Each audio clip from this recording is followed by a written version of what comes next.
Hello, and welcome to Relationships Rewired, real conversations, real connections. I'm Rachel, a trauma therapist, a coach, a wife, a mom, and someone who believes in the power of authentic connections. And I'm Kory Ann, also a therapist, a relationship coach, a mom, and a wife, here to dive into the complexities of our relationships with ourselves and each other. From understanding the equalities of our attachments, nurturing the bonds of our family ties, and strengthening partnerships, we're here to have real, honest conversations. So get comfy, because whether you're looking for guidance, practical tips, or an occasional laugh, join us as we navigate the beautiful, messy world of relationships together.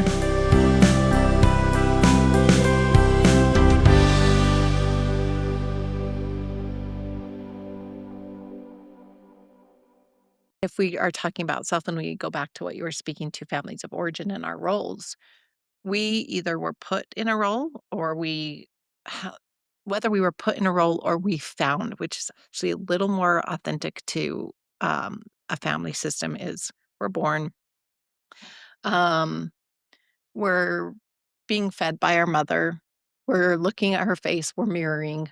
Well, that's what we do. That's how we learn. We mirror. And let's say something's off in the system. Let's say around us is a lot of chaos or fighting or unhealthiness. We start to look at that mirror and say, that mirror is the only thing keeping me alive and keeping me safe, but something's off here. Mhm. But it can't be the thing that keeps me alive, so it must be me. And so we, as a child, You must be off. the child, yep, Yeah. good clarification. Yeah. So we think I must be the one that's off because the system can't be, or I would die. Yeah. So we get this idea, and then we say, in order for this system to work, where do I need to step in? Mhm. And that's where our roles are created. In here's where I'm the safest Yeah. in this role. Yeah. Yeah. Yeah. So you were speaking to it just being this learned versus given to us. We have figured out, again, it's powerful to imagine how amazing we are as beings, that we see the system and figure out how we can fit in order to keep ourselves safe and also not, which is sometimes what we still do, but not only internalize the only thing that's screwed up here is me. Yep. Yeah. We still do that at times. I mean, not us, Not- probably everybody else. Like, yeah, we're obviously kidding. We totally do. We get this. We internalize that I must be bad Mhm. and I must be what's broken in order for the system to not work the way it needs to, to function healthfully. And then the roles are solidified or defined even stronger when we're told what's acceptable or not acceptable. So, for instance, you come to a parent, a teacher, a coach, whatever, and I just to make sure that we are not going back to say, look how crappy your parents are, and we're not looking for blame. We're just saying, here's where we what our process has been and what's created who we are and why and where we're at. But we run to this caretaker and say, we're crying, something's wrong. And the parent says, go to your room until you're happy. That parent was dealing with things the best they could. I don't suspect they meant it in any malicious way, but in our small child mind, Yeah. we say, wow, I'm not accepted if I'm not perfectly joyful and happy all the time.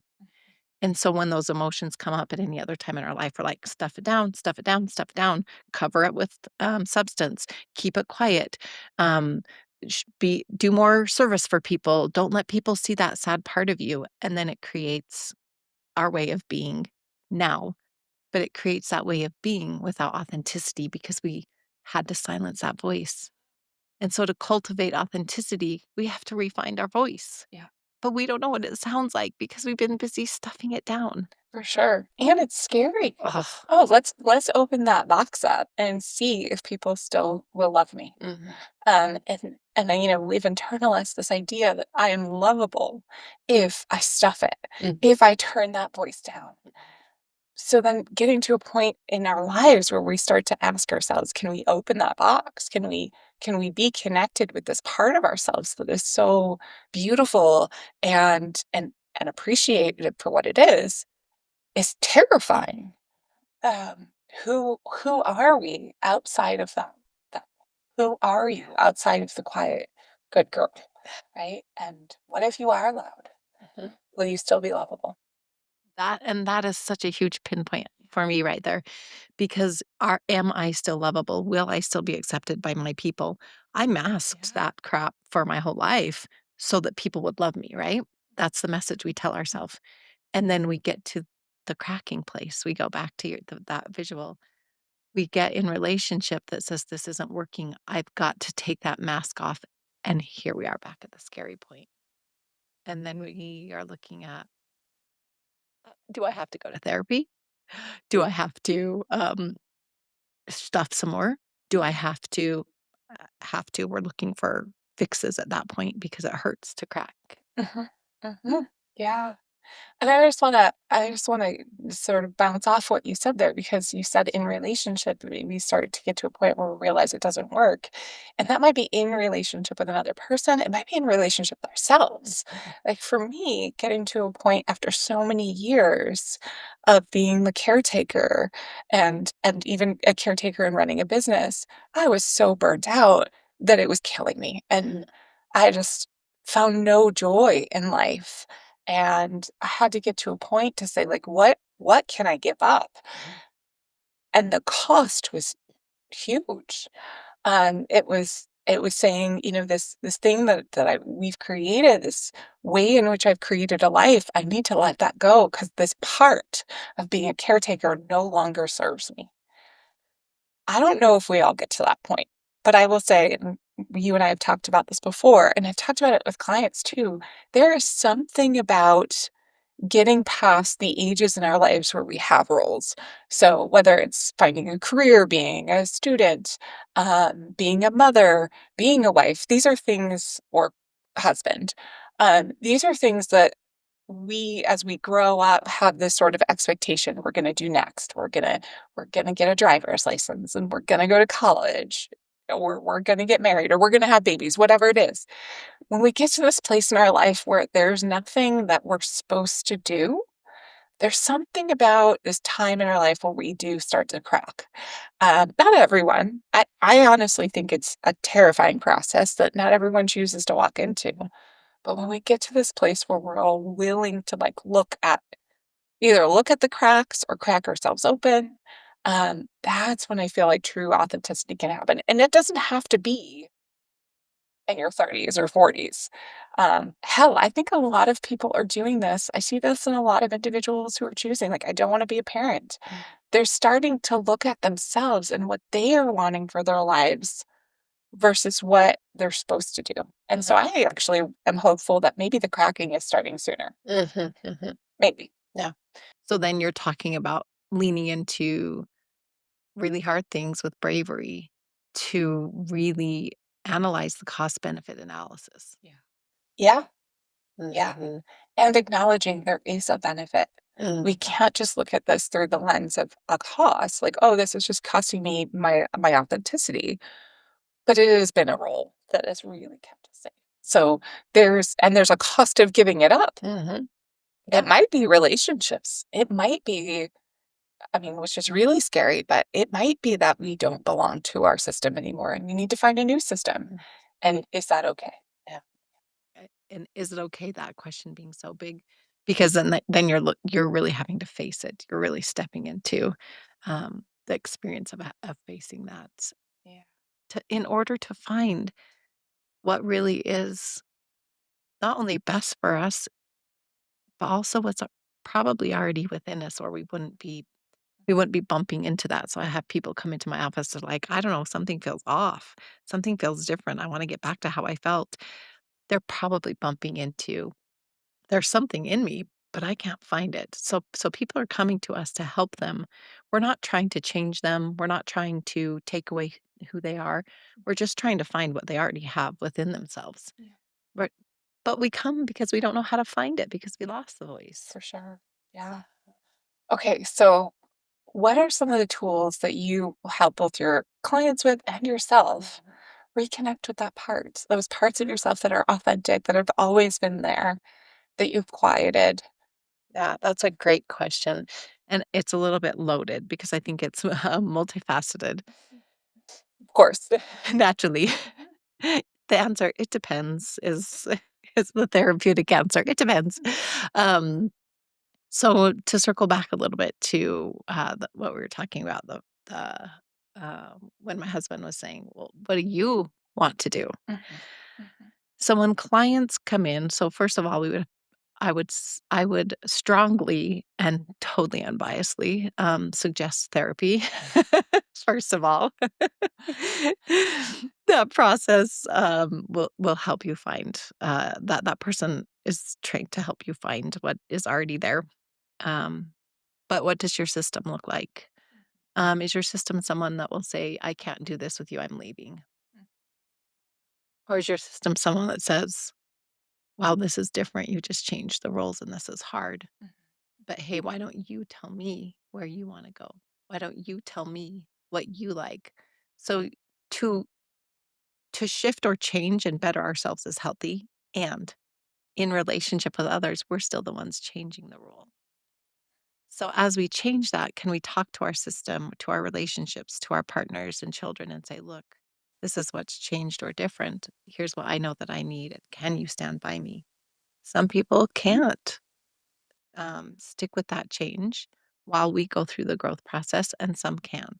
So that's individual, obviously. So would you suggest staying in a system if they can't hold your change? It depends. It really does depend because I think Yeah. timeline matters. To tell someone that right up, oftentimes you get stiff arm, like, "What in the world do Yeah. you mean?" But with time, for them to see that it's healing you and helping you be a better person, sometimes it literally just takes time for them to understand. Other times you're in relationships that's actually one that you might need to abandon or say, "I'm avoiding this mission. This one's not going to shift and change," because we all change. But if we're in a system that says you don't get to change, that might not be a healthy one. Yeah. Yeah, absolutely. Yeah. Yeah. That makes a lot of sense. Yeah, so those tools, along with when clients come in, we'll have them make a list. I'll have them make a list. I'll say, "What do you know that you do like?"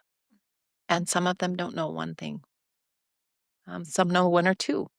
Start with a list of one or two, and then make a list of all the things you think you might want to try, so that when you're sitting there going, "Okay, what should I do now?" We don't know what to do now. Oftentimes, when we're in that dysregulated state, but if we can look at a list to say, "Here's something I want to try. Here's something grounding for me. I can go there." Um, that can be helpful as well. Those are a couple of things I've done. How about you? Yeah. I think I've really connected with trying to help clients see themselves through the eyes of a child. Like when you go back, and this isn't always the safest thing for many clients to imagine themselves as children if their family system was unsafe. But to try and connect with themselves as a child and what were some of those things that they remember about themselves that were natural to their internal system. So, actually, it's funny. My mom tells people this all the time that I made my first friend when I was 3.